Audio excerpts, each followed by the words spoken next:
Professor new bright के new topic के साथ न्यू लेक्चर में आप सभी का हार्दिक स्वागत है। और आज का हमारा जो टॉपिक है वो बहुत ही महत्वपूर्ण मानव नेत्र, ह्यूमन आइज। मानव नेत्र एक ऐसा टॉपिक है, कहते हैं कि जान है तो जहान है और नेत्र है यानी आँख है तो उसकी पहचान है। इसलिए सबसे ज़्यादा यदि दुनिया में जो भी हम पहचान बनाते हैं या जानते हैं या जितना हम ज्ञान कवर करते हैं उसका मुख्य स्रोत कह सकते हैं मानव नेत्र। तो इसी के विषय में आज हम लोग डिटेल्ड स्टडी करेंगे। आप बिल्कुल साथ में बने रहिएगा। A to Z चीज़ों को इसमें हम लोग एक्सप्लेन करने वाले हैं। चलिए स्टार्ट करते हैं। और देखिए, सबसे पहले ये जानते हैं कि मानव नेत्र क्या है। तो मानव नेत्र क्या है? मानव नेत्र एक जो हमारा संवेदी अंग है। संवेदी अंग मतलब मानव नेत्र एक संवेदी अंग। संवेदी अंग का मतलब होता है सेंस ऑर्गन।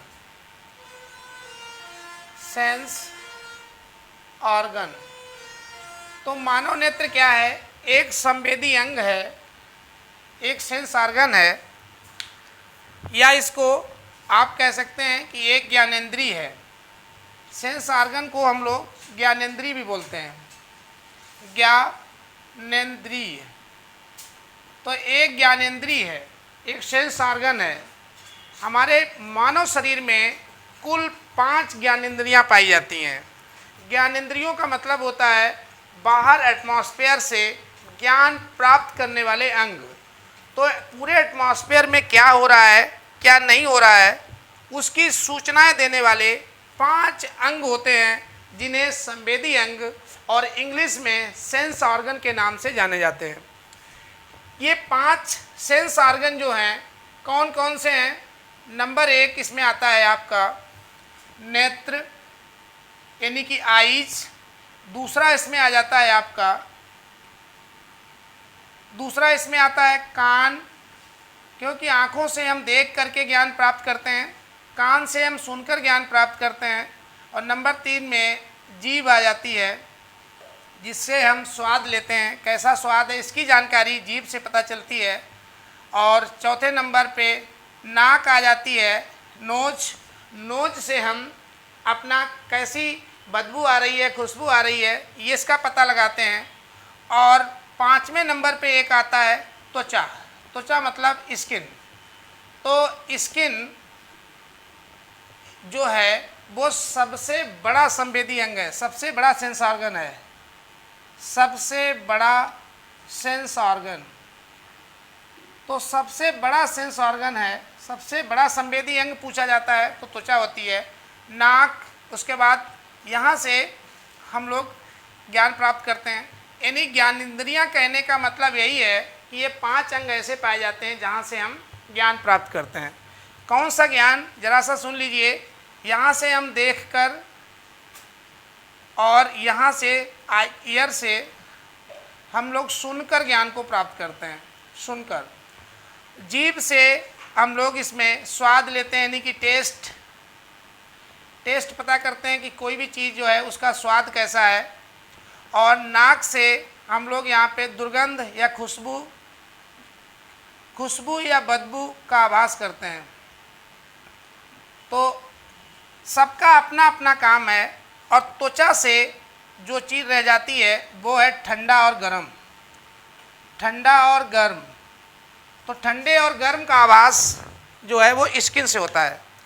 लेकिन जितना मानव ज्ञान अपने जीवन में कलेक्ट करता है उसका अकेले 85%, 85% ज्ञान हम मानव नेत्र यानी आँख के माध्यम से, आँखों से सीखते हैं।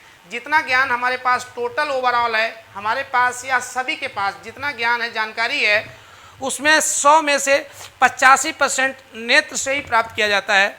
और बाकी जो ये 4 बच गए, इनसे 15% ज्ञान हम जो है बाकी 4 सेंस ऑर्गन यानी संवेदी अंगों से प्राप्त करते हैं।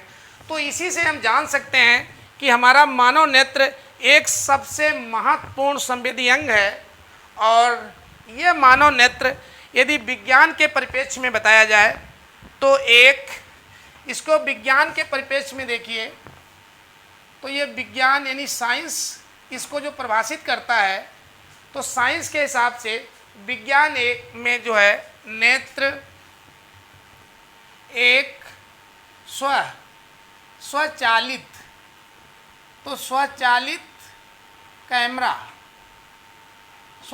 कैमरा है। तो मानव नेत्र एक स्वचालित ऑटोमेटिक कैमरा है, यानी कैमरे की से तुलना इसकी की जाती है। कैमरा जो बनाया गया है वो मानव नेत्र को देख करके ही बनाया गया है, जिससे होता क्या है, जिससे किसी भी वस्तु के वास्तविक उल्टे और जो हैं छोटे प्रतिबिंब प्राप्त होते हैं। तो मानव नेत्र क्या है? मानव नेत्र एक संवेदी सेंस ऑर्गन है, वो भी सबसे महत्वपूर्ण सेंस ऑर्गन है, जिसके द्वारा हम तमाम चीज़ों को देख करके ज्ञान प्राप्त करते हैं। और साइंटिफिक दृष्टि से नेत्र एक स्वचालित कैमरे की तरह बिहेव करता है, जो वास्तविक तथा उल्टे और छोटे प्रतिबिंब रेटिना पे बनाता है। तो लेकिन मस्तिष्क जो है वहाँ से सूचनाओं को हमें सही अवगत कराता है। तो अब हमने नेत्र को जानने के बाद अब सीधे चलते हैं इसकी कुछ प्रमुख विशेषताओं की तरफ। और मानव नेत्र को जैसे मैंने कहा है कि इसको हम पूरा डिटेल में पढ़ेंगे थोड़ा सा। चलिए, तो जब ये मानव नेत्र एक ऑटोमेटिक कैमरा है तो इसकी कैमरा से तुलना कराई जाए, तो क्योंकि कैमरे को बनाया ही गया है मानव के नेत्र को देखकर। तो मानव नेत्र यहाँ पे हमने लिख लिया, बीच में एक लाइन खींच ली, इधर साइड में लिख लिया कैमरा। अब इनकी तुलना कराते हैं, इनका तुलनात्मक अध्ययन जिस पे अक्सर क्वेश्चन पूछे जाते हैं। तो सबसे मेन चीज़ क्या है कि इसमें मानव नेत्र में भी एक लेंस पाया जाता है, इसमें भी लेंस होता है और कैमरे में भी लेंस होता है। तो दोनों में लेंस लगे हुए हैं। मानव नेत्र में तो आप जान ही रहे हैं उत्तल लेंस होता है जिसे कॉन्वेक्स लेंस कहते हैं। उसके बाद दूसरे नंबर पे आप देखेंगे कि इसमें आइरिस पाया जाता है। नेत्र में क्या होता है? आइरिस का काम होता है प्रकाश की मात्रा को कंट्रोल करना। ऐसे ही कैमरा में क्या पाया जाता है? डायफ्राम। तो डायफ्राम पाया जाता है। डायफ्राम का काम वहाँ कैमरा में प्रकाश की मात्रा को नियंत्रित करना। उसके बाद में आइरिस के ही देखो बीच में भाग में एक पाई जाती है पुतली, जिसको आप पिपुल कहते हैं, प्यूपिल। इससे प्रकाश आँख के अंदर प्रवेश करता है। ऐसे इसमें कैमरा में भी पाया जाता है एपार्चर। तो इसमें भी एपार्चर पाया जाता है। यहाँ से होकर के प्रवेश जो है एपार्चर से ही प्रकाश जो है वो कैमरे में प्रवेश करता है। और एक तुलनात्मक दृष्टि से दो चीज़ें और महत्वपूर्ण हैं, वो आपका है कोरोइड। तो इसमें कोरोइड पाया जाता है जो आपके प्रकाश के परावर्तन को रोकता है। तो ये परावर्तन को रोकता है। यदि ये नहीं होगा तो रेटिना पे बार बार परावर्तन होगा और तमाम उससे प्रतिबिंब बनेंगे। उसी के स्थान पे यहाँ पे पाई जाती है ब्लैक पेंट। तो एक ब्लैक पेंट कर दी जाती है कैमरे में, तो उसके स्थान पे वो उसका काम करती है। तो इस तरीके से हम देख रहे हैं इसमें बहुत सारी चीज़ें आपस में कंपेयरिंग है। लेंस इसमें है, यहाँ पे भी लेंस होता है। आइरिस का काम होता है प्रकाश की मात्रा को कंट्रोल करना, तो यहाँ पे डायफ्राम लगा होता है, वो प्रकाश की मात्रा को कंट्रोल करता है। और इसमें पुतली, जिसको हम पिपुल कहते हैं, यहाँ से होकर के प्रकाश अंदर इंटर करता है। ऐसे ही एपार्चर होता है कैमरे में, वहाँ से होकर के प्रकाश उसमें इंटर करता है। और उसके बाद में अब आपका जो है एक और सबसे जो मुख्य पार्ट है वो है 5वें नंबर पे देखिए रेटिना। रेटिना जो होता है, रेटिना को आप जो है दृष्टि पटल कहते हैं। रेटिना को हम लोग हिंदी में दृष्टि पटल के नाम से जानते हैं। तो ये जो आँख में रेटिना पाया जाता है, ऐसे ही कैमरा में इसके स्थान पे क्या पाया जाता है? कैमरा में इसके स्थान पे आप लोग देखते होंगे फिल्म पाई जाती है, फिल्म। और फिल्म को पहले हम लोग रील कहते थे, एक रील पड़ती थी उसमें, कई कैमरे में रील डलानी है तो एक रील हुआ करती थी। उस रील का स्थान आजकल अब मॉडर्न डिजिटल पीरियड में जो है वो मेमोरी ने ले लिया। अब इसमें मेमोरी कार्ड लगता है, तो मेमोरी कार्ड लगा होता है कैमरे में, वो क्या करता है? सारी सूचनाओं को स्टोर करता है। ऐसे ही हमारे नेत्र में जो रेटिना होता है उस पर जितनी इंफॉर्मेशन बनती हैं उन सबको स्टोर रखता है और माइंड को सूचनाएं कंटिन्यू देता रहता है। तो इस तरीके से हम कह सकते हैं कि मानव नेत्र जो है वो एक स्वचालित कैमरे की भांति काम करता है, क्योंकि कैमरे को तो मानव चलाता है और नेत्र तो ये तो स्वतः अपने आप काम करता है। इसलिए हमारा नेत्र जो है वो कैमरे की तरह बिहेव करता है। अब इसके बाद में हम लोग आगे बढ़ेंगे। हमने इसमें कैमरे के साथ तुलनात्मक स्टडी कर ली, क्योंकि यहाँ से क्वेश्चन कईयों बार पूछे गए हैं। अब हम चलते हैं कि हमारे मानव नेत्र में दो आंखें ही क्यों पाई जाती हैं। तो मानव नेत्र में दो आंखें, तो मानव नेत्र में दो आंखें होती हैं, जरा इनका मतलब समझ लें। इसमें एक आंख क्यों नहीं दी गई, उसका क्या रीज़न है? देखिए, यदि मानव नेत्र में एक आंख होती तो क्या होता? ये क्वेश्चन आता है। एक आंख, तो एक आंख यदि लगा दी जाती तो क्या होता? और होती क्या हैं? दो आंख होती हैं, तो दो आंख होती हैं, टू आइज। देखिए, अब इसमें यदि इसमें एक आंख रही होती, एक आंख होती, तो पहली चीज़ जो सामने का विजन रेंज है जिसको हम देखते हैं, जो क्षेत्रफल है वो 150 डिग्री ही कवर होता है। 150 डिग्री का क्षेत्र को आंख हमारी कवर कर पाती। लेकिन जब दो आंखें लगा दी जाती हैं तो हमारा जो देखने का दृष्टि क्षेत्र है, जिसको हम विजन एरिया कहते हैं, यानी जो हमारा दृष्टि का क्षेत्र है, दृष्टि क्षेत्र जिसको हम लोग विजन एरिया बोलते हैं, तो हमारा विजन एरिया जो है उसका जो कोण है वो 180 डिग्री हो जाता है। तो इसलिए दो आँखों से हम बिल्कुल एक स्ट्रेट यहाँ से सीधी लाइन जाती है। 180 कोण के विषय में जानते हो, ये सीधी रेखा है, इस पर पूरा कोण 180 बनता है, यानी कि एक नेत्र यहाँ तो एक इधर, तो पूरा क्षेत्र कवर करती है, क्योंकि ये 180 डिग्री होता है जो एक सीधी रेखा पे बनता है।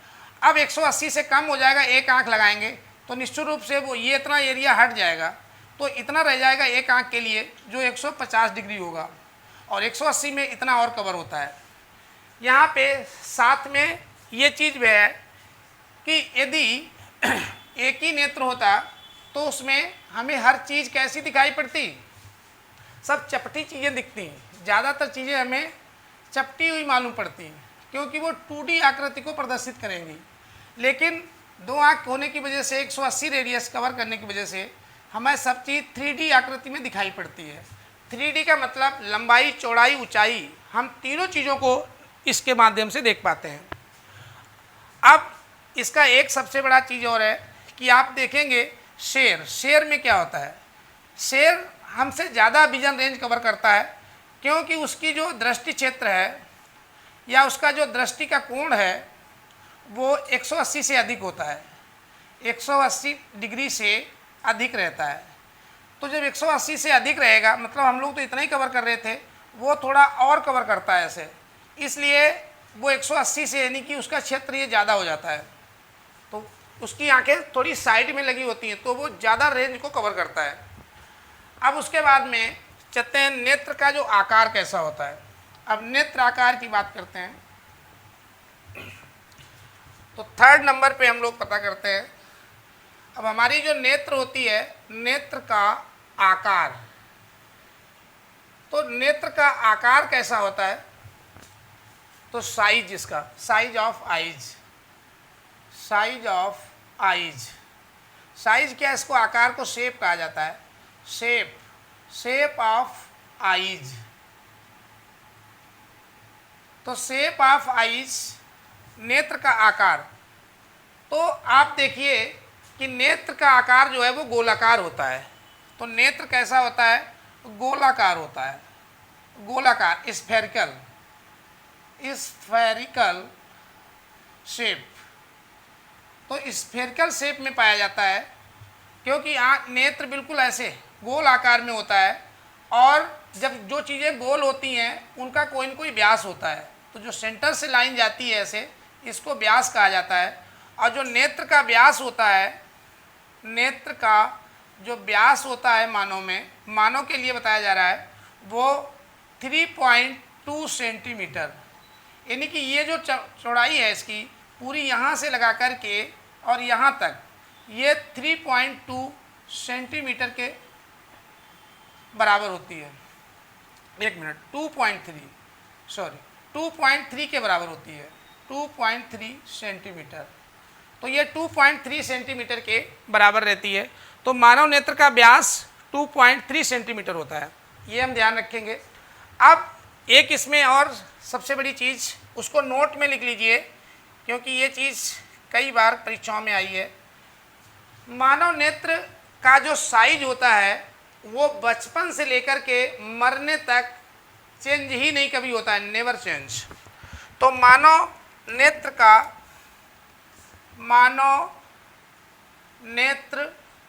का आकार जन्म से मृत्यु तक समान रहता है, समान रहता है, यानी कि ये no change in whole life, no change in whole life, ये पूरे लाइफ में कभी चेंज ही नहीं होता। बचपन में जितने बड़ा आँख हमें गोलाकार मिलेगी, पूरे लाइफ वो उतना ही आकार की रहती है, उसमें कोई वेरिएशन नहीं होता है। तो इसलिए इस चीज़ को भी हम ध्यान रखेंगे। व्यास इसका 2.3 सेंटीमीटर होता है। अब उसके बाद में मानव नेत्र की कुछ और विशेषता है, जरा सा उसको देख लेते हैं कि हमारा जो मानव नेत्र है वो सभी कलरों के लिए बराबर संवेदी नहीं होता है। तो रंगों के विषय में इसकी विशेषता देखिए कि कुछ रंगों के लिए, रंगों के विषय में, तो रंगों के विषय में आप देखेंगे इन कलर के मामले में, तो ये सभी रंगों के लिए संवेदी समान तरीके से संवेदी नहीं होता है। अर्थात ये कुछ रंगों के लिए, जैसे एक रंग होता है आपका हरा, एक हरा रंग हो गया जिसको आप ग्रीन कलर कहते हैं, ग्रीन कलर, और एक दूसरा कलर है जो आपका पीला। तो हरा और पीला यानी कि येलो कलर, इन दो रंगों के लिए हमारी जो नेत्र होती है वो सबसे ज़्यादा संवेदी होती है, सबसे ज़्यादा सुग्राही होती है। कारण इसका कारण क्या है? सबसे अधिक संवेदी, ऐसे नोट कर लीजिए, सबसे अधिक संवेदी। संवेदी का मतलब सेंसिटिव। सबसे अधिक सेंसिटिव किस रंग के लिए होती है हमारी नेत्र, मानव नेत्र? तो हरे रंग और पीले रंग के लिए। कारण पूछा जाए कि ऐसा क्यों है, तो इनका कारण है,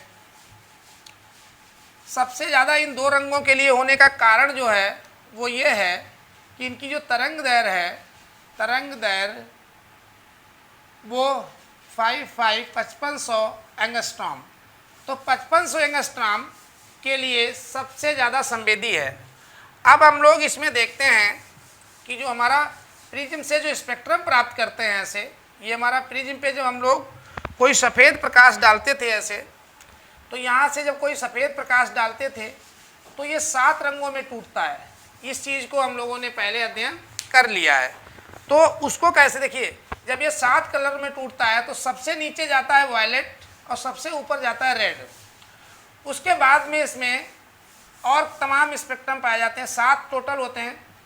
इंडिगो, फिर उसके बाद में ब्लू, फिर ग्रीन, फिर येलो, 1 2 3 4 5 6, एक और रह गया vigour, by O U R, by O, एक ऑरेंज भी होता है। तो इतने कलर पाए जाते हैं, यानी कि ये लाल और ये वाला बैंगनी। अब आप इसको याद करने का बहुत आसान तरीका है। देखिए ये जो रंग बताए थे हमने हरा और पीला, तो ग्रीन और येलो ये दोनों कलर मध्य में पाए जाते हैं। स्पेक्ट्रम जो हमें मिलता है तो ये दोनों कलर मिड में मिलते हैं। मिड में ये सबसे ज़्यादा संवेदी है, सबसे ज़्यादा सेंसिटिव है इसीलिए इन कलर के लिए। और जैसे ही हम इन कलर से इधर जाएंगे तो इसकी जो संवेदनशीलता है वो कम होती जाती है, और ऊपर की तरफ जाएंगे लाल की तरफ तो भी कम होती जाती है। यानी बैंगनी और लाल सबसे कम संवेदी रंग हैं। मानव नेत्र के लिए यहाँ पे नोट कर लीजिए, मानव नेत्र के लिए बैंगनी मतलब वायलेट तथा लाल मतलब रेड सबसे कम संवेदी है। सबसे कम संवेदी का मतलब सेंसिटिव, सबसे कम संवेदी है। और सबसे कम तो ये है, सबसे अधिक कौन है? ग्रीन और येलो। तो ये इसका एक मेन पार्ट है, इसको ध्यान रखना है। उसके बाद चलते हैं, इसमें आइरिस की कुछ विशेषताओं को जान लेते हैं।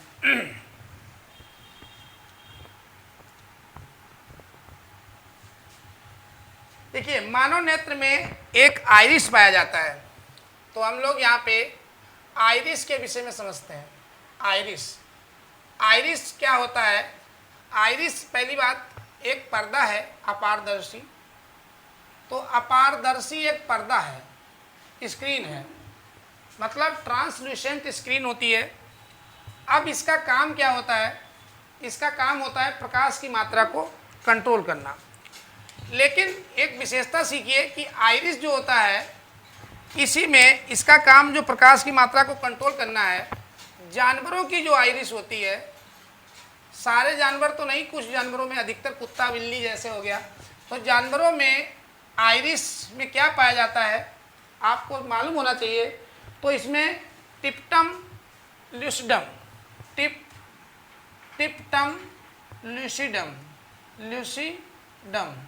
तो टिप्टम लूसिडम नामक का एक पदार्थ पाया जाता है जो इनके आइरिस पे लगा रहता है। जैसे ही प्रकाश इस पे पड़ता है टिप्टम लूसिडम पर, तो उनकी आंखें रात में चमकने लगती हैं। तो जिन जानवरों में आइरिस में टिप्टम लूसिडम पाया जाएगा, उनकी आंखें रात में ऑटोमेटिक चमकती होंगी। बिल्ली को आप रात में देखेंगे तो उसकी आंखें चमक मारती हैं। उसका कारण यही है कि आइरिस में पाया जाने वाला पदार्थ टिप्टम लूसिडम, जो कि मानव में नहीं पाया जाता है। चलिए, अब उसके बाद में नेत्र का सबसे चमकीला भाग। तो नेत्र का सबसे चमकीला भाग, तो नेत्र का सबसे चमकीला भाग क्या होता है? देखिए, चमक के लिए चमक उसी की सबसे ज़्यादा होगी जिसका अपवर्तनांक सबसे ज़्यादा होगा। तो सबसे चमकीला जो होता है वो लेंस पाया जाता है, और लेंस को इंग्लिश में लेंस ही कहते हैं। तो लेंस का जो अपवर्तनांक है वो नेत्र में सबसे अधिक है।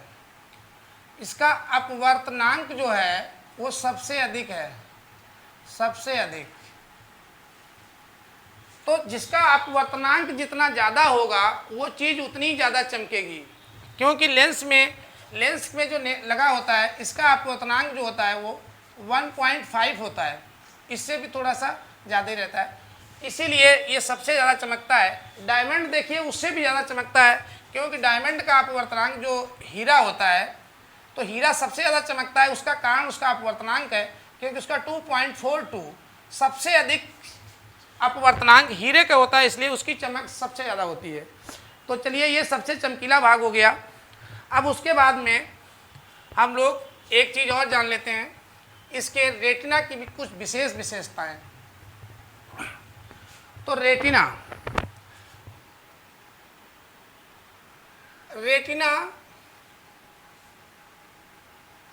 को हम लोग दृष्टिपटल कहा जाता है। रेटिना का जो दूसरा नाम है वो है दृष्टिपटल। दृष्टिपटल मतलब एक ऐसा पर्दा जिस पे प्रतिबिंब बनता है, इमेज बनता है, जिसको हम लोग देखते हैं। तो रेटिना का सबसे बड़ी विशेषता यही है कि रेटिना का हर भाग एक जैसा संवेदी नहीं होता है। तो रेटिना का जो मध्य भाग होता है, देखिए रेटिना का मध्य भाग, तो रेटिना का जो मध्य भाग होता है उसको हम लोग क्या बोलते हैं? तो रेटिना के मध्य भाग को मेकुला, रेटिना के मध्य भाग को मेकुला कहा जाता है। मेकुला, मेकुला, तो इसको मेकुला बोलते हैं। और मेकुला जो है, यहाँ पे प्रतिबिंब जब बनता है तो वो बहुत स्पष्ट रहता है, स्पष्ट बनता है, वो चीज़ हमें क्लियर दिखती है। लेकिन यदि रेटिना के इस मेकुला के मध्य भाग में, रेटिना के मेकुला, मेकुला के मध्य भाग में, तो मेकुला के मध्य भाग में देखेंगे तो वहाँ पे प्रतिबिंब सबसे ज़्यादा स्पष्ट बनता है और उसको कहा जाता है फोबिया सेंट्रोइड। उसको क्या बोलते हैं? Phobia centroid, phobia centroid, centroid, phobia centroid. इसको इंग्लिश में लिख लीजिए, फोबिया सेंट्रोइड। अब इसमें हमने क्या देखा कि रेटिना का जो मध्य भाग है उसको मेकुला, मेकुला का हालांकि दूसरा नाम जो है पीत बिंदु भी है, पीत बिंदु, तो पीत बिंदु इसको एलो स्पॉट भी बोलते हैं। तो मेकुला, मेकुला पे स्पष्ट बनता है और उसके बाद मेकुला का जो मध्य भाग होता है उसको फोबिया सेंट्रोइड कहते हैं। यहाँ पे सबसे स्पष्ट बनता है, सबसे अधिक, सबसे अधिक स्पष्ट, सबसे अधिक स्पष्ट प्रतिबिंब प्राप्त होता है। लेकिन जैसे जैसे रेटिना के हम किनारों की तरफ जाते रहते हैं तो उसकी क्षमता ये गिरती जाती है और प्रतिबिंब स्पष्ट नहीं बनता है। एक स्थान और पाया जाता है जहाँ पे सबसे बेकार बनता है, बिल्कुल प्रतिबिंब सबसे अस्पष्ट रहता है, वो होता है अंध बिंदु, अंध बिंदु, जिसको हम लोग ब्लाइंड स्पॉट कहते हैं, ब्लाइंड स्पॉट। तो यहाँ पे जब भी इमेज बनेगी तो वो सबसे धुंधली बनती है। इससे हमें ये पता चलता है कि रेटिना पे जो है प्रतिबिंब बनाने की जो कला है वो हर जगह एक समान नहीं है। किनारों की तरफ जैसे जैसे बढ़ते जाएंगे प्रतिबिंब स्पष्ट नहीं बनेगा, जैसे जैसे रेटिना के बीच में आएंगे तो प्रतिबिंब स्पष्ट बनता है। इसमें चलिए अब हम लोग मानव नेत्र की संरचना पढ़ते हैं। तो मानव नेत्र की संरचना, ये हेडिंग इसकी, मानव नेत्र की संरचना। तो मानव नेत्र की संरचना यानी कि उसकी जो बनावट है उसको पढ़ेंगे। स्ट्रक्चर, स्ट्रक्चर ऑफ ह्यूमन आई, तो स्ट्रक्चर ऑफ ह्यूमन आईज। तो मानव नेत्र की जो संरचना है वो कैसी होती है इसमें देखते हैं। तो मानव नेत्र के लिए हम लोगों ने कहा था अभी जितनी चीज़ें अभी पढ़ी हैं अब उसको हम लोग फिगर बना बना के संरचना में समझेंगे, क्योंकि वो सारा का सारा जीएस था। अब यहाँ पे संरचना के लिए एक नेत्र बनाइए पहले। तो देखिए मानव नेत्र हमने कहा था गोलाकार होती है, तो गोलाकार होती है तो एक गोला ऐसे बना लो, ये अब गोला बना लिया, गोले पे ऐसे लगा दीजिए। तो ये स्टाफ का इधर का पोर्शन, ये पूरा, ये आपका यहाँ से यहाँ तक ये एरिया पूरा जो है कॉर्निया हो जाएगा। और इसको जो है इसमें 2-3 लेयर बना लीजिए। यहाँ से एक इसकी लेयर होती है, ये इसकी ऊपरी लेयर है ऐसे, ये लेयर यहाँ पे, और ऐसे कर करके ये अंदर चला जाएगा। एक लेयर यहाँ से ले लीजिए, ये इसकी ऊपरी लेयर है। अभी इसके बता रहे हैं कि इनका ये ली गई एक परत इसके अंदर रहती है, ये वाली। तो हालांकि इसी परत को ये इसके लगे में रहती है ऐसे, ये परत, तो ये परत ऐसे इस टाइप से ये इधर चली गई और यहाँ से ये चली गई इसमें। अब इसको समझते हैं। इसमें सबसे पहले देखिए जो सबसे बाहरी परत है, यहाँ पे इसके पहले नाम भी सीखने हैं। नंबर 1, जो इसकी सबसे बाहरी परत है, सबसे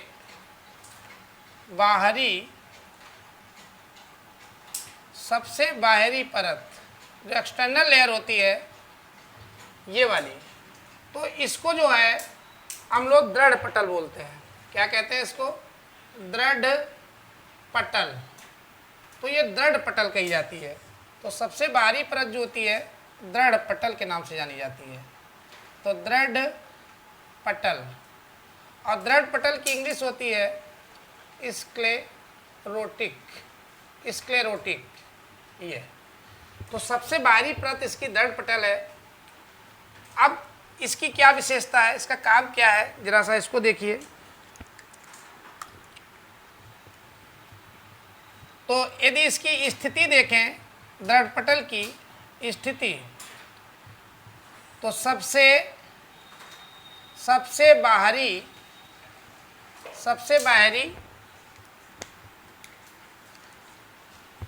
परत, सबसे बाहरी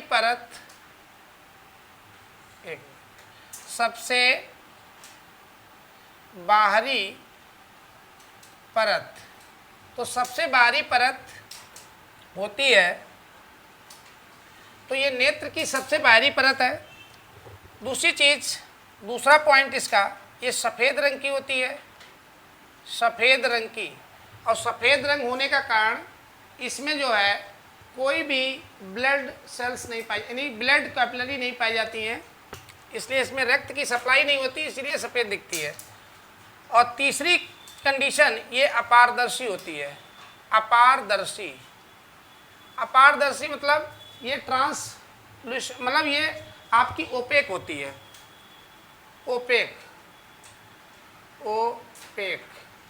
तो ये ओपेक मीडियम बनाती है। अब इसका कार्य क्या है, तो इसकी कार्य देखिए, इसका क्या होता है। अब कार्य, जो भी चीज़ें सबसे बाहर की ओर होती हैं वो सबसे हार्ड होती हैं, तो सबसे कठोर है ये, सबसे कठोर परत होती है। इसीलिए ये अंदर के, नेत्र के अंदर के अंगों की सुरक्षा करती है।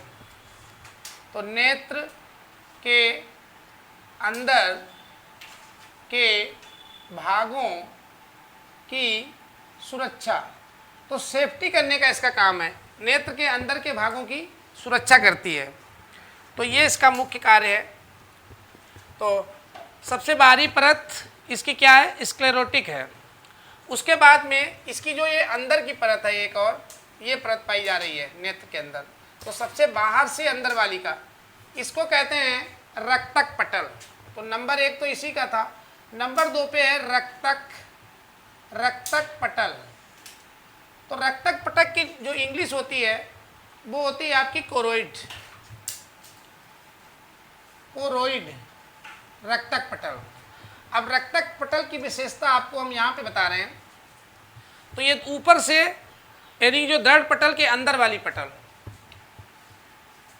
तो पहले सबसे पहले यहाँ पे हेडिंग लिख दीजिए रक्तक पटल। और रक्तक पटल को इंग्लिश में कोरोइड कहते हैं, कोरोइड। तो यह दृढ़ पटल के अंदर वाली परत होती है। तो ये तो हो गई इसकी पोजीशन। तो ये दृढ़ पटल के अंदर। अब दूसरे नंबर पे इसका रंग कैसा होता है, तो ये कलर में जो होती है वो ब्लैक होती है, काली। तो काले रंग की इसका रंग ब्लैक होता है। और ब्लैक का सबसे बड़ा फायदा मिलता है कि ये प्रकाश का परावर्तन होने से रोकती है, जितना प्रकाश पड़ता है उसको अवशोषित करती है। तो इसका काले रंग की होती है। और तीसरा नंबर इसका जो मेन काम है वो है नेत्र के लिए जो है जितने भी पोषक पदार्थ हैं, नेत्र के लिए पोषक पदार्थ, नेत्र के लिए पोषक पदार्थ यानी जितने न्यूट्रिशन है, न्यूट्रिशन उनको स्टोर करके रखती है, उनको सबको क्या करती है, स्टोर करके रखती है। तो पोषक पदार्थों का स्टोर रहता है। आँख में जहाँ पे किसी को ज़रूरत पड़ता है तो यहीं से पोषक पदार्थ वो प्राप्त करते हैं। तो क्वेश्चन इस पे आता है कि नेत्र के सारे भाग पोषक पदार्थ कहाँ से प्राप्त करते हैं, तो जवाब होगा रक्तक पटल, जो कि रेटिना और बाहरी परत दृढ़ पटल के बीच पाई जाती है। रंग में ये काले रंग की होती है। काले रंग का ये लाभ मिलता है कि ये परावर्तन को रोकती है, परावर्तन को रोकती है। कैसे रोकती है, काला रंग पे जितना प्रकाश पड़ता है उसको सबको अवशोषित कर लेती है। तो अवशोषित करके, अवशोषण करके, तो अवशोषण करके ये इसके परावर्तन को रोकती है। अन्यथा बार बार वही चीज़ आँख में परावर्तित होती रहेगी और बाहर के जो प्रकाश है उसको दिक्कत होगी जो नहीं आ रहा है। तो ये इसका कार्य हो गया। तीसरी परत इसकी जो अंदर की लेयर है, अभी बता रहे थे, तीसरी परत इसकी जो अंदर की लेयर होती है, ये वाली जो अंदर की सबसे अंदर की परत, तो सबसे तीसरी परत जो है 3rd नंबर पे, इसको कहते हैं रेटिना। रेटिना या इसी का नाम है दृष्टि पटल, दृष्टि पटल। तो दृष्टि पटल या रेटिना, रेटिना की इंग्लिश भी रेटिना ही है, तो इसको रेटिना ही कहते हैं, रेटिना। अब इसका क्या कार्य है, तो जो भी प्रतिबिंब बनता है वो इसी पे बनता है। तो रेटिना की विशेषता आपको हम बताते हैं, इसको मिटा देते हैं फिर बताते हैं। तो यहाँ पे रेटिना की विशेषता देखिए क्या है। तो रेटिना, रेटिना तीसरे नंबर की परत है। रेटिना को इंग्लिश में भी रेटिना ही कहते हैं और दूसरा नाम इसका दृष्टि पटल है। तो रेटिना यहाँ से स्टार्ट होता है, ये पूरा अंदर का पूरा, और यहाँ से यहाँ तक जाता है। तो रेटिना एक पर्दे, पर्दा मतलब स्क्रीन, तो ये नेत्र की स्क्रीन है, मुख्य स्क्रीन है, स्क्रीन का कार्य करता है, का कार्य करता है। अर्थात क्या हुआ, तो इसमें जो प्रतिबिंब बनता है, प्रतिबिंब वो इसी पर बनता है। प्रतिबिंब मतलब जो इमेज बनती है, जो इमेज बनती है वो रेटिना पे ही बनती है। और ये जो प्रतिबिंब बनता है वो कैसा होता है, उल्टा होता है, और जितने उल्टे होते हैं वो सब कैसे होते हैं, वास्तविक होते हैं। तो वास्तविक प्रतिबिंब बनाता है, उल्टा बनाता है और छोटा बनता है, छोटा बनता है। लेकिन रेटिना की एक और विशेषता है कि ये जो रेटिना है ये यहाँ से यहाँ तक पूरा होता है, लेकिन इसकी संवेदनशीलता हर जगह बराबर नहीं होती है। तो एक यहाँ पे जो लेंस लगेगा इसका, यहाँ पे जैसे अभी लेंस लगाएंगे, ये इसमें द्विउत्तल लेंस रहता है ऐसे, ये इस टाइप का, और यहाँ से ये लेंस बंधा रहता है, ये सिलियरी मांसपेशियों से बंधा रहता है। तो ये जो द्विउत्तल लेंस होता है, नेत्र में द्विउत्तल लेंस पाया जाता है, द्विउत्तल लेंस, जिसको हम लोग क्या कहते हैं, by convex, by convex lens. तो द्विउत्तल लेंस होता है। तो जब लेंस है तो इसका एक मुख्य अक्ष भी होगा, हर लेंस का एक मुख्य अक्ष होता है, तो इसका भी एक मुख्य अक्ष होगा। हम इसको ऐसे डॉट लाइन से ड्रॉ कर लेते हैं ऐसे, ये देखिए। तो ये लेंस का मुख्य अक्ष है, मुख्य अक्ष, प्रिंसिपल एक्सिस। तो ये इसका प्रिंसिपल एक्सिस है। और जो हमारा द्विउत्तल लेंस का जो मुख्य अक्ष होता है, द्विउत्तल लेंस का मुख्य अक्ष यानी कि प्रिंसिपल एक्सिस, प्रिंसिपल एक्सिस। तो ये जो प्रिंसिपल एक्सिस होता है, तो ये रेटिना के जिस भाग पे काटता है वहाँ पे सबसे स्पष्ट प्रतिबिंब बनता है। तो रेटिना के जिस भाग को काटता है पहली बात तो इसका नाम है, जिस भाग को ये काटेगा इसका नाम होता है आपको, देखिए एक तो ये इसके प्रिंसिपल एक्सिस के थोड़े इधर का एरिया, थोड़ा इधर का एरिया, ये वाला इतना एरिया यहाँ से और यहाँ तक, तो ये कहलाता है पीत बिंदु। पीत बिंदु, और पीत बिंदु की इंग्लिश होती है yellow spot. Yellow spot, yellow spot. अब एलो स्पॉट पीत बिंदु जो होता है इसके भी एक मध्य बिंदु, तो इसका मध्य बिंदु जहां पे एकदम ये काट रहा है तो ये आपका फोबिया सेंट्रॉइड, तो इसका जो मध्य बिंदु ये वाला है ये कहलाता है फोबिया, फोबिया सेंट्रॉइड। सेंट्रॉइड, तो ये फोबिया सेंट्रॉइड। तो यहाँ पे देखिए नेत्र में द्वियुत्तल लेंस का मुख्य अक्ष रेटिना के जिस भाग पर काटता है उसे क्या बोलते हैं? उसे बोलते हैं फोबिया सेंट्रॉइड। उसे फोबिया सेंट्रोइड, सेंट्रोइड, उसे फोबिया सेंट्रोइड कहते हैं। और फोबिया सेंट्रोइड पे बनाया गया प्रतिबिंब सबसे ज्यादा स्पष्ट होता है, इससे ज्यादा स्पष्ट कोई देख ही नहीं सकता है। यदि प्रतिबिंब यहीं पे बन रहा है जहां पे ये मुख्य कट कर रहा है फोबिया सेंट्रोइड पे, तो सबसे स्पष्ट प्रतिबिंब होगा, सबसे स्पष्ट प्रतिबिंब। तो वो सबसे स्पष्ट प्रतिबिंब बनेगा, कहने का मतलब व्यक्ति सबसे क्लियर देखेगा, एकदम उसका क्लियर विजन होगा। और यदि ये पूरा इतनी जोन में कहीं बनता है तो स्पष्ट देखेगा, मतलब देखेगा पर उतना क्लियर नहीं, और इसके बाहर जाता है तो भी दिखेगा पर वो और उसकी जो स्पष्टनेस है, उसकी जो क्लियरनेस है, जैसे जैसे इसके हम इधर बढ़ते जाते हैं, इधर साइड बढ़ते जाएंगे तो उसकी स्पष्टता जो है वो कम होती जाती है। तो ये ध्यान रखिएगा, यहाँ पे सबसे स्पष्ट, इधर बढ़ेंगे तो भी घटेगा, प्रतिबिंब की उतना क्लियर नहीं दिखेगा, और इधर बढ़ेंगे तब भी प्रतिबिंब उतना क्लियर नहीं दिखेगा। तो इस तरीके से रेटिना जो है, एक नोट में डाल लीजिए, रेटिना का प्रत्येक भाग बराबर तरीके से संवेदी नहीं होता है। वो प्रकाश को जहाँ पे मुख्य अक्ष कट करता है वहाँ पे सबसे क्लियर बनाता है, और उसका नाम है फोबिया सेंट्रोइड, जो कि पीत बिंदु का एक बीच का पार्ट होता है। उसको एलो स्पॉट के नाम से भी जाना जाता है।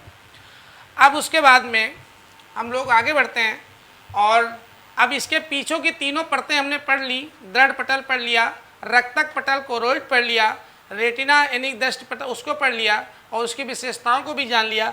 अब आते हैं नेत्र में आगे की ओर। हालांकि एक बिंदु ये भी है, चलिए इसको भी बता देते हैं।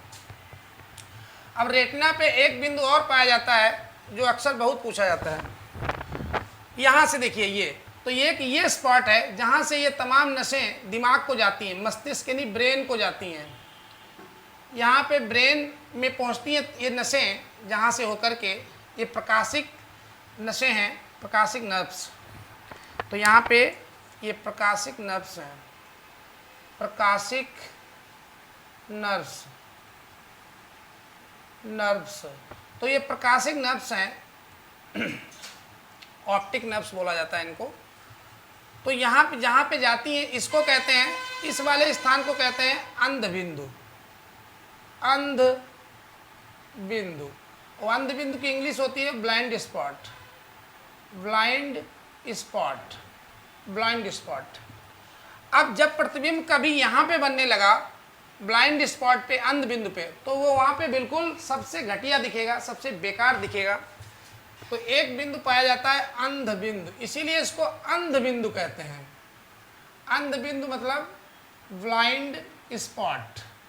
तो ब्लाइंड स्पॉट सबसे बेकार, अंध बिंदु पर बना प्रतिबिंब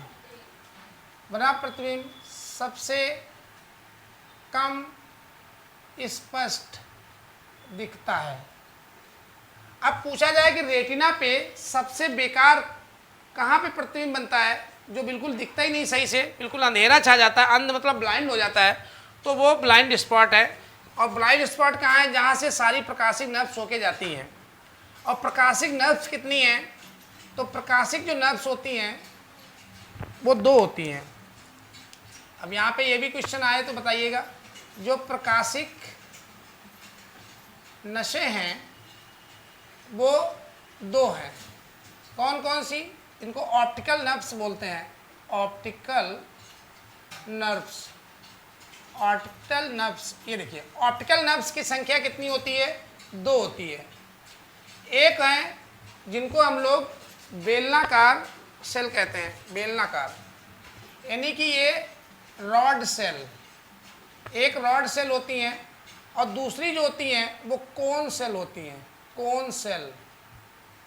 अब इनको रॉड सेल क्यों कहते हैं, इनको कोन सेल क्यों कहते हैं, उसका भी कारण है। जो रॉड सेल होती हैं वो रॉड के आकार की होती हैं, ऐसे सिलेंडर, सिलेंड्रिकल भी कहते हैं इनको, ये सिलेंड्रिकल। और जो सिलेंड्रिकल भी कहते हैं, हिंदी में इसको बेलनाकार कहते हैं, बेलनाकार, बेलनाकार, यानी ये बेलन के आकार की होती हैं। और जो कोन सेल होती हैं वो कोन के शेप में होती हैं, ऐसे, ये कोन शेप में होती हैं। तो इसमें 2 प्रकार की, जैसे कहीं पर भी सूचनाएं जाती हैं, जैसे तार बिजली में जाते हैं तो एक प्लस होता है, एक माइनस होता है, ऐसे जो इंफॉर्मेशन लेकर के जाता है और ये इलेक्ट्रिक की स्पीड से जाता है, तो ये एक इसमें पॉजिटिव वाला भाग, एक निगेटिव, तो पॉजिटिव वही रॉड सेल, निगेटिव आपकी वही कोन सेल हो गई। तो 2 प्रकार की सेल ये पूरे रेटिना बड़े पर बिछी रहती हैं। अब देखिए किस तरीके से इनका वितरण होता है वो पहले समझिए। तो इसमें जो रॉड सेल हैं वो आपकी, उनकी संख्या देखिए यहाँ पे ऐसे, यहाँ पे रॉड सेल और बहुत पास पास, इधर किनारे पे रॉड सेल बहुत पास पास होती हैं ऐसे, ये इस तरीके से रॉड सेल, बीच बीच में इक्का दुक्का कॉन सेल भी होती हैं ऐसे। इधर साइड भी रॉड सेल, इधर किनारों पे रॉड सेल की संख्या बहुत ज़्यादा होती है। और जैसे जैसे हम लोग इसके इधर की तरफ बढ़ते हैं तो रॉड सेलों की संख्या घटती जाती है, रॉड सेल इधर घटती चली जाती हैं, इधर को जाएंगे तो घटती हैं। उसी तरीके से जो कॉन सेल होती हैं, कॉनिक सेल, कॉनिक सेलों की संख्या बढ़ती चली जाती है ऐसे। कॉनिक सेलों की संख्या जैसे जैसे हम इधर बढ़ते हैं, कॉन सेलों की संख्या बढ़ती चली जाती है। तो कॉन सेल इधर को बढ़ती हैं और रॉड सेल इधर को बढ़ती हैं। ऐसे ही वही हाल इधर है, रॉड सेल इधर को बढ़ेंगी और कॉन सेल इधर को बढ़ेंगी। तो 2 प्रकार की सेलें पाई जाती हैं, कोशिकाएं पाई जाती हैं जो रेटिना पे बिछी रहती हैं। जो प्रतिबिंब बनता है तो यही सेलें तुरंत जो है प्रकाशिक यानी इलेक्ट्रिक स्पीड से सूचना को ब्रेन तक पहुंचा देती हैं और ब्रेन बने हुए उल्टे प्रतिबिंब को सीधा करके हमें दिखाता है। वैसे रेटिना पे तो उल्टा ही बनता है, लेकिन उसको सीधा आभास करवाता है। तो रॉड सेल, अब इनकी एक और विशेषता है इन सेलों की, वो उसको पहले समझ लें, क्योंकि यहाँ से क्वेश्चन कईयों बार पूछा गया है।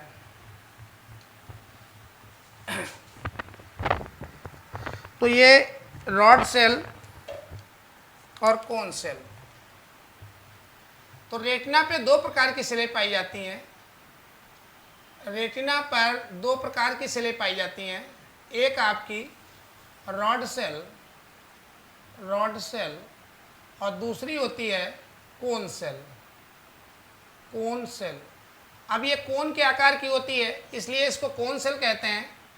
कोन मतलब होता है शंकु सेल, इन्हें शंकु सेल के नाम से जानते हैं। और जो रॉड सेल होती हैं इनको आपको बेलनाकार सेल, इसे बेलनाकार सेल के नाम से जाना जाता है। अब ये तो इनकी बनावट हो गई, इनके कार्य, बनावट अलग अलग है इसलिए इनके कार्य भी अलग अलग हैं। तो जो रॉड सेल होती हैं ये आपकी कम प्रकाश के लिए, जब प्रकाश की मात्रा बहुत कम होती है तो उस समय ये काम करती हैं। कम प्रकाश के लिए संवेदी होती हैं, तो जब प्रकाश की मात्रा बहुत कम होगी उस समय रॉड सेल यदि प्रॉपर हैं तो व्यक्ति कम प्रकाश में भी, डिम लाइट में भी आराम से देख लेगा, क्योंकि डिम लाइट के लिए यही सेंसिटिव होती हैं। और जो कौन सेल होती हैं ये किस प्रकार, ये अधिक ब्राइट प्रकाश के, चमकीले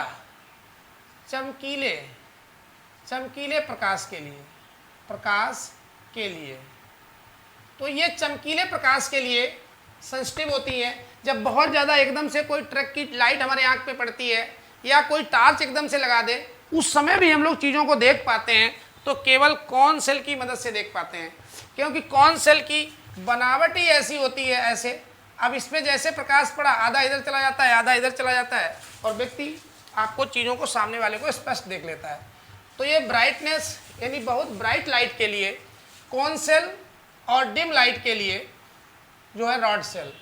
तो जब लाइट डिम होगी तो डिम लाइट के लिए क्या होगा, डिम लाइट, तो ये डिम लाइट के लिए है, ये ब्राइट लाइट के लिए है, ब्राइट लाइट। तो ये डिम लाइट के लिए सेंसिटिव है और ये ब्राइट लाइट के लिए सेंसिटिव है। तो यहाँ पे याद रखेंगे। अब इसमें इनकी कमी से कुछ बीमारी भी हो जाती है, तो वो चीज़ समझ लें यहाँ पे।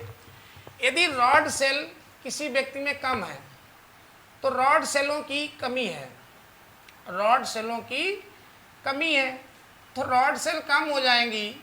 तो अभी हमने देखा इनका फंक्शन क्या है कि जब प्रकाश बहुत डिम होता है तो हम इन्हीं की कमी से देखते हैं। जब लाइट की इंटेंसिटी बहुत कम होती है तो व्यक्ति, जब हम लोग देख पाते हैं तो वो इन्हीं की मदद से देख पाते हैं। उल्लू में तो ये बहुत ज़्यादा पाई जाती हैं, उल्लू में इतनी ज़्यादा पाई जाती हैं कि रात में जब एकदम लाइट गायब हो जाती है तब वो बहुत बढ़िया देखता है, लेकिन उसमें कौन सेल नहीं है तो वो दिन में नहीं देख पाता है, क्योंकि दिन में ब्राइट लाइट रहती है, चमकीला प्रकाश रहता है। तो रॉड सेलों की यदि कमी हो जाती है तो एक बीमारी हो जाती है जिसे हम लोग कहते हैं रतौंधी। रतौंधी को बोला जाता है नाइट ब्लाइंडनेस। तो नाइट ब्लाइंडनेस एक बीमारी हो जाती है, रतौंधी। तो ये रतौंधी नामक एक रोग हो जाता है जिनमें रॉड सेलों की कमी हो जाती है। तो ऐसा व्यक्ति क्या करता है कि वो जले प्रकाश बढ़िया रहेगा तब तक तो वो साफ सुथरा देखता है, और जैसे शाम हुई वैसे उसको दिखना बंद हो जाता है, क्योंकि जो डिम लाइट के लिए सेलें काम कर रही थी वो तो उसमें है ही नहीं या उनकी संख्या कम है, तो वो नाइट के लिए ब्लाइंड हो जाता है, मतलब रात के लिए अंधा है। तो रात के लिए अंधा है इसलिए उसको रतौंधी कहते हैं, नाइट ब्लाइंडनेस। तो यहीं से सेंस मिल जाएगा। लेकिन यदि कोन सेलों की कमी हो गई तब क्या होगा, कोन सेलों की कमी से वो व्यक्ति ज़्यादा चमक में नहीं देख पाएगा। और कोन सेलों की एक और विशेषता होती है, तो कोन सेलों की एक और विशेषता है कोन सेल। कोन सेल की इंग्लिश है शंकु सेल। अब इसकी दूसरी विशेषता क्या है कि शंकु सेल ये रंगीन होती है। शंकु सेल कैसी होती हैं, रंगीन। ये कई रंगों में पाई जाती हैं। अरे कई का मतलब इसकी संख्या काउंटिंग है, 3। तो शंकु सेल 3 रंगों में पाई जाती हैं। कौन कौन सी, एक तो लाल, दूसरी हरी और तीसरी नीली। तो ये 3 कलर में पाई जाती हैं, रेड, ग्रीन और ब्लू। अब ये तीनों कलर की वजह से होता क्या है, ये तीनों प्राथमिक कलर हैं और सारे तीनों प्राथमिक कलर को मिला दिया जाए तो शुद्ध सफ़ेद रंग बन जाता है। तो इन्हीं सेल्स की मदद से इसमें कुछ लाल रंग की होती हैं, कुछ ग्रीन कलर की होती हैं, कुछ ब्लू कलर की होती हैं। तो इनकी वजह से ही चीज़ें हमको रंग बिरंगी दिखती हैं, क्योंकि जो हम कोई भी चीज़ को लाल देख रहे हैं या पीला देख रहे हैं या नीला देख रहे हैं वो कौन सेलों की मदद से ही देख पा रहे हैं, उसमें रॉड सेल का कोई योगदान नहीं है। रॉड सेल केवल कम प्रकाश के लिए सेंसिटिव है, और जो कौन सेल है, शंकु सेल है, उसके 2 काम है। जब बहुत ज़्यादा प्रकाश होगा तब वो सेंसिटिव है, उसमें काम करेगा, साथ में कौन चीज़ किस रंग की है उसको भी स्पष्ट दिखवाता है। यानी हम रंगों का आभास शंकु सेलों से ही करते हैं। तो उम्मीद करते हैं ये चीज़ आपने यहाँ पे समझ ली होगी। अब हम लोग बढ़ते हैं इसके आगे पार्ट में। अब देखिए इसको फिर से बना लेते हैं। ये बहुत ज़्यादा डायग्राम जो है, स्ट्रक्चर इसका आई का गुद गया है, इसलिए इसको फिर से थोड़ा स्पष्ट बनाते हैं। तो मानव नेत्र की संरचना में हम लोगों ने इसमें जो चीज़ें समझ ली हैं, ठीक उसके आगे चलते हैं। तो मानव फिर से वही चीज़ है कि मानव नेत्र कैसी पाई जाती है, गोलाकार पाई जाती है। यहीं पे आपकी फिगर बनाते हैं। तो मानव नेत्र जो होती है वो गोल आकार की होती है। तो ये देखिए इस टाइप से, तो ये गोल हो गई। अब यहाँ पे इसमें परतें हमने अभी समझी। एक परत सबसे बाहरी परत है, सबसे बाहरी परत को हम लोग दृढ़ पटल कहते हैं, जो सुरक्षा देने का काम करती है। और एक अंदर की परत जो है, इसकी सबसे अंदर की परत है, उसका काम प्रतिबिंब को बनाना है। तो इसके ऊपर ये अपना प्रतिबिंब बनाती है। अब इसके बाहर का जो उभरा हुआ भाग है, तो बाहर का जो उभरा हुआ भाग है इसको कॉर्निया कहा जाता है, या इसको दृष्टि मंडल। देखिए इसका क्या नाम है, दृष्टि मंडल। इसको दृष्टि मंडल भी कहते हैं और इंग्लिश में इसको कॉर्निया कहते हैं, कॉर्निया। तो जो ये उभरा हुआ भाग है, ये वाला यहाँ से लगा करके ये यहाँ से यहाँ तक, ये उभरा हुआ भाग को कॉर्निया कहा जाता है। और कॉर्निया के ऊपर ही वो आपकी पलकें पाई जाती हैं, ऐसे जो इसके ऊपर पलकें होती हैं वो इसके ऊपर रहती हैं। तो अब आपको यहाँ पे हम कॉर्निया के विषय में बताते हैं कि कॉर्निया क्या चीज़ है और इसके क्या फंक्शन है। तो चलिए स्टार्ट करते हैं। कॉर्निया, तो कॉर्निया को कहते हैं दृष्टि मंडल। ये दृष्टि मंडल है जिसका इंग्लिश नाम कॉर्निया है, दृष्टि मंडल या कॉर्निया।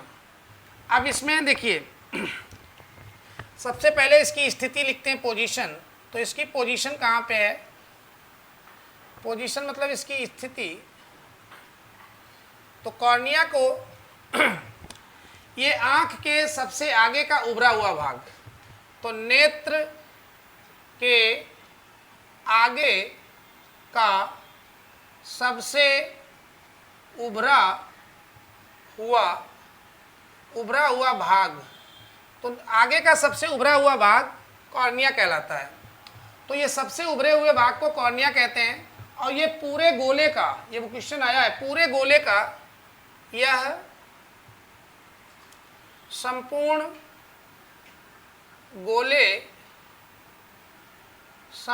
गोले का या नेत्र का 1/6 भाग, तो ये 1/6 भाग होता है। ये भी ध्यान रखना है। इसमें कार्य क्या इसका है, इसका कार्य ये है कि ये पारदर्शी होता है। पहली चीज कैसा होता है, ये कॉर्निया हमारा जो है वो पारदर्शी, ट्रांसपेरेंट होता है, ट्रांसपेरेंट होता है ये। तो ट्रांसपेरेंट है इसीलिए प्रकाश को अंदर जाने देता है। तो ये पारदर्शी होता है, प्रकाश इसी भाग से होकर आंख में प्रवेश करता है, ये ध्यान रखिएगा। प्रकाश कॉर्निया से ही,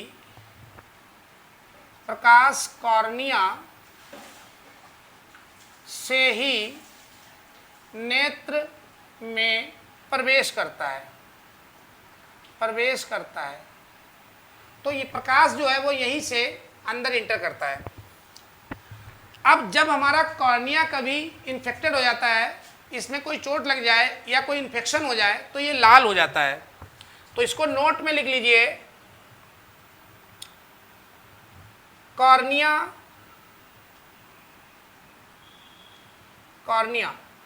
तो कॉर्निया जो है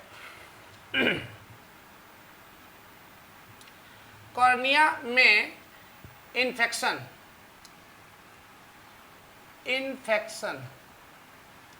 तो कॉर्निया में जब इन्फेक्शन होता है तो यह लाल हो जाता है। कैसा हो जाता है, रेड कलर का हो जाता है।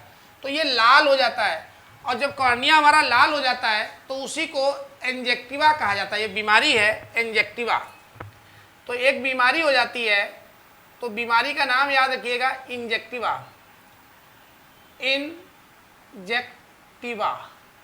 तो इंजेक्टिवा क्या है, जब हमारा कॉर्निया इन्फेक्टेड होता है, कॉर्निया में इन्फेक्शन होता है, तो उसको इंजेक्टिवा नामक बीमारी से जाना जाता है। तो कॉर्निया के यही इसके प्रमुख कार्य हैं, क्योंकि ये आँख के सबसे आगे का उभरा हुआ भाग होता है। संपूर्ण जो पूरा गोला है, उस पूरे गोले का यहाँ से यहाँ तक 6वां भाग होता है, 1/6 भाग है। पारदर्शी होता है, पारदर्शी नहीं होगा तो प्रकाश अंदर जाएगा कैसे। और उसके अलावा यानी कि प्रकाश कॉर्निया से ही सबसे पहले शुरुआत करता है, आँख में इंटर करता है, तो प्रकाश कॉर्निया से ही नेत्र में प्रवेश करता है, और कॉर्निया में इन्फेक्शन हो जाए तो ये लाल हो जाता है, और जब लाल हो जाएगा तो उसी को बीमारी का नाम दे दिया जाता है कंजक्टिवा। तो वो कंजक्टिवा नामक बीमारी हो जाती है। तो कॉर्निया का लाल होना ही कंजक्टिवा है। और एक इसमें और विशेष पॉइंट है, उसको ध्यान रखना है। विशेष पॉइंट क्या होता है? कॉर्निया में रक्त कोशिकाएं नहीं पाई जाती हैं, इसमें कोई भी रक्त कोशिकाएं नहीं पाई जाती हैं, मतलब रक्त नलिकाएं नहीं पाई जाती हैं। कॉर्निया में रक्त कोशिकाएं नहीं पाई जाती हैं, रक्त नलिकाएं नहीं पाई जाती, ध्यान रखिएगा। इसीलिए इसका रंग कैसा होता है? इसका रंग जो है वो सफ़ेद होता है, तभी ये सफ़ेद रंग का होता है, क्योंकि उसमें ब्लड सेल्स एब्सेंट रहती हैं। चलिए, कॉर्निया को आपने समझ लिया। अब कॉर्निया के बाद हम लोग आगे बढ़ते हैं। कॉर्निया से आप आगे जब चलेंगे तो यहाँ पे एक पर्दा मिलेगा, इस टाइप से, ऐसे इस टाइप से एक पर्दा मिलता है ये, और इसको, इसी पर्दे को, ये घटता बढ़ता रहता, बंद हो जाता, शटर एक तरीके से, इसी का नाम है आइरिस। आइरिस कहते हैं। तो ये कम या ज़्यादा होता रहता है। इसको आपको ऐसे समझने के लिए देखना है तो ऐसे समझ लीजिए, आँख में जो ये गोल हिस्सा होता है, उस गोल हिस्से के बीच में भी एक गोल हिस्सा ऐसे होता है, ठीक है, ये ऐसे। तो पूरी नेत्र बनाएं, जैसे पूरी नेत्र ये है। अब इसमें ये पोर्शन एक काला काला आप देखते होंगे इतना, और इसके बीच में भी एक ऐसे देखते हैं। तो ये जो पोर्शन, ये जो एरिया है, ये वाला, यही आपका कहलाता है आइरिस। तो आइरिस जो है ये यही गोल वाला भाग है नेत्र का, ऐसे, और इसके जो बीच में ये वाला भाग है, ये पुतली होता है। तो ये जो काला वाला बड़ा वाला भाग है, यही हमारा आइरिस है। तो चलिए आइरिस के विषय में समझते हैं कि आइरिस क्या है और इसका काम क्या है। आइरिस को आइरिस ही लिखते हैं। देखिए, आइरिस का काम है बाहर से आने वाले प्रकाश की मात्रा को नियंत्रित करना। तो आइरिस का कार्य बाहर से आने वाली प्रकाश की मात्रा को नियंत्रित करना। नियंत्रित मतलब कंट्रोल करना। तो इसका काम है बाहर से जितना आवश्यक है, हमें प्रकाश की जरूरत है, उतने को ही अंदर जाने देता है, बाकी को रोक देता है। तो ये ऐसे खुलता बंद होता रहता है। अब कारण इसका क्या है? क्योंकि ये अपारदर्शी होता है, यह अपारदर्शी होता है। तो जो आइरिस होता है वो ओपेक होता है, ओपेक। तो आइरिस हमारा ओपेक होता है, अर्थात ये प्रकाश इससे पार आर पार नहीं जा सकता। अब इसकी विशेषता क्या है, काम करने की इसकी विशेषता क्या है? देखिए, जब प्रकाश की मात्रा कम होती है, जब प्रकाश की मात्रा, तो जब प्रकाश की मात्रा कम होती है तो ये आइरिस खुल जाता है, ये पोर्शन हमारा बड़ा हो जाएगा।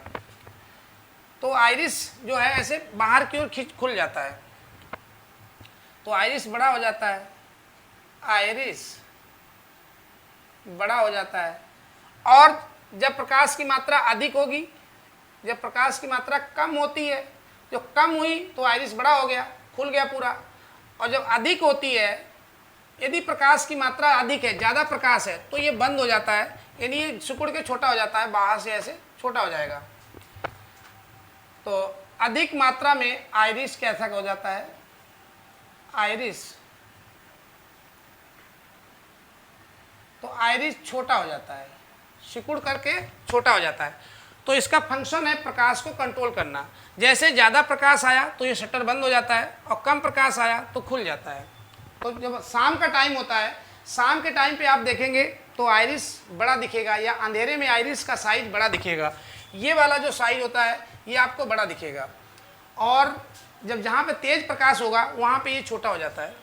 चलिए, तो आइरिस का काम है प्रकाश की मात्रा को नियंत्रित करना। अब इसके बाद में आइरिस के बीच में देखिए, आइरिस के बीच में एक ये स्थान काला काला पाया जाता है, तो आइरिस के बीच में जो स्थान पाया जाता है, यहाँ जहाँ से प्रकाश इंटर करता है, ये वाला, तो आइरिस के मध्य में पाया जाता है, उसका नाम है पुतली। उसको पुतली कहते हैं या उसको नेत्र तारा कहते हैं। नेत्र तारा, नेत्र तारा या पुतली, इंग्लिश इसकी है प्यूपिल। प्यूपिल तो नेत्र तारा या प्यूपिल, ये जो बीच का स्थान, तो ये आइरिस के मध्य में कहाँ पाया जाता है? तो आइरिस के मध्य भाग में, तो आइरिस के मध्य भाग में पाया जाता है। रंग कैसा होता है? काला, काला होता है और देखने में कैसा है? गोल। तो काला और गोल आइरिस के मध्य में जो स्थान पाया जाता है, ब्लैक ब्लैक जो दिखता है आंख में, वो होती है पुतली या नेत्र तारा, पीपल बोलते हैं उसको। अब इसकी खासियत क्या है? ये वाला जो भाग है इसका क्या है कि प्रकाश लेंस पे इसी भाग से होके जाता है, तो ये होल होता है, ये होल है।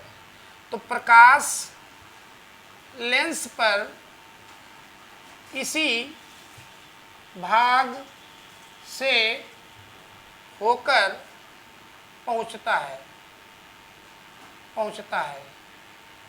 तो लेंस तक, ये लेंस यहाँ पे बना लिया जाए, ये देखिए, ये हमने एक द्वितल लेंस बना लिया और इधर से बांध दीजिए इसको सिलियरी मांसपेशियों से, क्योंकि हवा में तो लटकेगा नहीं, तो सिलियरी मांसपेशियों से बंधा रहता है। तो ये हमारा लेंस है। कैसा लेंस है? इसको नॉमिनेट कर लीजिए। तो ये है द्विउत्तल लेंस। तो हमारी नेत्र में कैसा लेंस होता है? द्विउत्तल लेंस होता है। ये तीन इधर 6 जो है सिलियरी मांसपेशियों से बंधा रहता है। चलिए, तो प्यूपिल को भी पढ़ लिया। ये काला होता है, गोल होता है और प्रकाश इसी भाग से होकर के अंदर लेंस तक पहुंचता है। चलिए आगे बढ़ते हैं। अब हम लोग इसमें आगे पढ़ेंगे कि इसमें लेंस की विशेषताएं। चलिए, तो यहाँ पे लेंस, अगला भाग में लेंस। लेंस को इंग्लिश में तो लेंस ही बोलते हैं, लेकिन जो नेत्र में पाया जाता है वो द्विउत्तल लेंस, जिसको हम लोग बाई कॉन्वेक्स लेंस। तो मानव नेत्र में कौन सा लेंस पाया जाता है? By convex.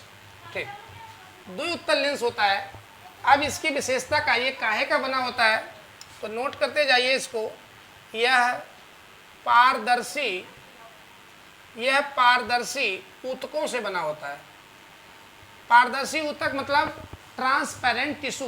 जो ट्रांसपेरेंट टिश्यू हैं उनकी कई परतों से मिलकर बना होता है। पारदर्शी ऊतकों की कई परतों से मिलकर बनता है। और नेत्र का सबसे चमकीला भाग यही है।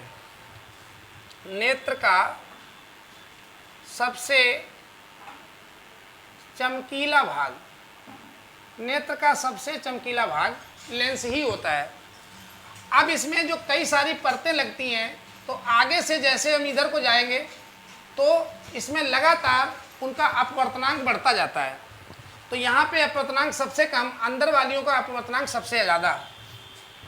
तो आगे के भाग का अपवर्तनांक मतलब रिफ्रैक्टिव इंडेक्स, इस यहाँ पे रिफ्रैक्टिव इंडेक्स सबसे कम। जैसे जैसे अंदर की तरफ जाएंगे यहाँ पे रिफ्रैक्टिव इंडेक्स यानी अपवर्तनांक का मान बहुत ज़्यादा हो जाता है। और इसका जो एक औसत लिया गया, तो वो लेंस का अपवर्तनांक कितना निकलता है?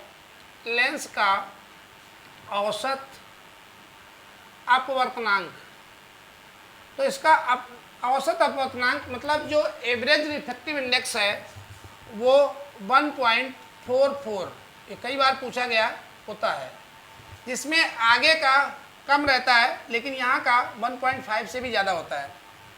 तो इसका जो औसत है, एवरेज है, वो 1.44 होता है। चलिए, तो लेंस, अब ये लेंस रुका किससे रहता है? तो ये दो प्रकार इसकी देखिए मांसपेशियाँ हैं। इन मांसपेशियों का नाम होता है सिलियरी। तो सिलियरी मांसपेशियाँ, सिलियरी मसल्स,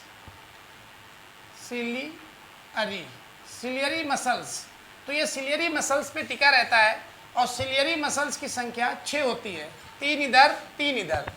इनका काम है सिलियरी मसल्स, जैसे प्रकाश की मात्रा, जब हमें दूर की चीज़ को देखना होता है, तो जब दूर की चीज़ को देखना होता है तो इधर को फोर्स लगता है ऐसे बाहर की ओर, तो बाहर की ओर बल लगा के उसको खींच देती हैं, लेंस को पतला कर देती हैं, तो फोकस दूरी बहुत दूर तक चली जाती है, तो हम दूर की चीज़ों को देख लेते हैं। जब हमें पास की चीज़ देखना होती है तो यही सिलियरी मांसपेशियाँ इसको लेंस को दबा के मोटा कर देती हैं। तो जब लेंस मोटा हो जाता है तो उस समय उसका फोकस घट जाता है और हम पास की चीज़ों को भी देख लेते हैं। लेकिन पास में दबाने की एक लिमिट है, 25 सेंटीमीटर से ज़्यादा इसको और ज़्यादा दबाया नहीं जा सकता है, इसलिए इसकी जो विजन रेंज है वो 25 सेंटीमीटर से लगा करके, और दूर में रिलैक्सेशन में अनंत तक होती है। तो जब हम बहुत दूर की चीज़ को देख रहे होते हैं उस समय ये मांसपेशियाँ बहुत रिलैक्स पोजीशन में होती हैं, और जब पास का देखते हैं तो सबसे ज़्यादा फोर्स लगाना पड़ता है, क्योंकि लेंस को मोटा करने के लिए फोर्स लगाना पड़ता है, लेकिन बहुत अधिक पतला करने के लिए कोई फोर्स लगाने की ज़रूरत नहीं पड़ती है। चलिए, तो उम्मीद करते हैं ये सिलियरी मांसपेशियों जो टिका हुआ है। अब क्या हुआ उसके बाद में, देखिए यहाँ पे भी कुछ लिक्विड भरा रहता है ऐसे, यहाँ पे भी कुछ ऐसे द्रव भरा रहता है, और इधर साइड में भी एक द्रव भरा रहता है। तो इसमें जो आँख का आकार है वो गोल क्यों बना रहता है? गोल आकार रहने का कारण है कि नेत्र में 2 प्रकार के द्रव पाए जाते हैं। अब इनको बता देते हैं और इनकी विशेषता। तो नेत्र में 2 प्रकार के द्रव भरे रहते हैं। तो मानव नेत्र में 2 प्रकार के द्रव मतलब लिक्विड, तो 2 प्रकार के द्रव भरे होते हैं। एक जो लेंस और आपके कॉर्निया के मध्य होता है, तो पहला जो है उसका लेंस का नाम, मतलब जो द्रव है इसको कहते हैं जलीय द्रव। जलीय द्रव, जलीय द्रव मतलब ये आपका एक्वियस ह्यूमर, एक्वियस ह्यूमर। तो एक्वियस ह्यूमर कहते हैं, ये वाला जो है जलीय द्रव होता है, यहाँ पे लिख सकते हैं ये जलीय द्रव है। जलीय द्रव, जलीय द्रव, तो ये जल के समान होता है इसलिए इसको जलीय द्रव कहते हैं। और जो जलीय द्रव है एक्वियस ह्यूमर है, इसका अपवर्तनांक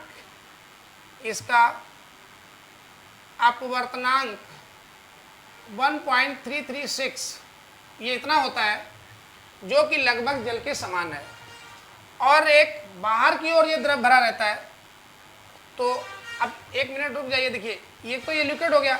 जब व्यक्ति के आंसू आते हैं, तो जब आंसू आते हैं, आंसू के केस में यही लिक्विड बाहर आता है, और आंसू के लिए यहाँ पे ग्रंथियाँ होती हैं जिनको हम लोग कहते हैं आंसू की निकलने की जो ग्रंथि हैं, इनकी संख्या 4 होती है जहाँ से आंसू निकलते हैं। तो यही निकलता है, इसलिए वो लगभग पानी के समान ही होता है। अब उसके बाद जो पीछे का द्रव है ये वाला, इसको कांचाभ द्रव कहते हैं। कांचाभ द्रव, कांचाभ द्रव, तो दूसरा द्रव जो है कांचाभ द्रव है। अब कांचाभ द्रव की विशेषता क्या है उसको देखिए। तो 2 टाइप के द्रव थे, एक था जलीय द्रव, और दूसरा जो है वो है कांचाभ द्रव। तो जो जलीय द्रव होता है वो तो लेंस और कॉर्निया के मध्य होता है। तो ये लेंस और कॉर्निया, लेंस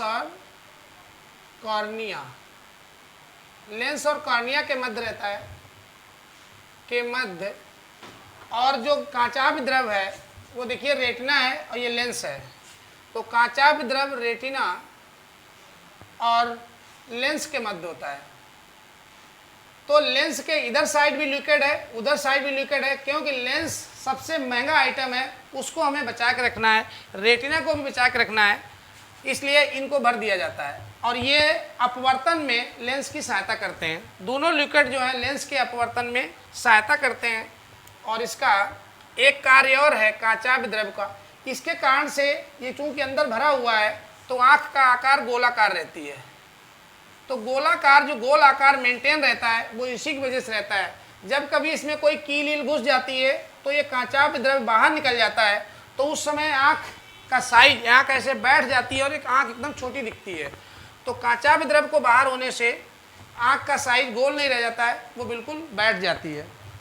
तो आज हमने इसमें नेत्र के विषय में लगभग जो मेन पार्ट था इसका बेसिक स्ट्रक्चर, उसके विषय में जानकारी प्राप्त की। अब इसमें नेत्र दोष जो है वो हमारा सेकेंड लेक्चर होगा, उसमें हम नेत्र के सभी दोषों का वर्णन करेंगे, जैसे दूरदृष्टि दोष, निकट दृष्टि दोष और उसका जरा दृष्टि दोष, presbyopia, myopia, short sightedness, long sightedness, और उसके बाद एक जो होता है वो आपका दृष्टि वैषम्य, एस्टिमेटिज्म। इन सभी के विषय में आपको नेक्स्ट लेक्चर में डिटेल में बताएंगे। चलिए, थैंक यू, बाय बाय।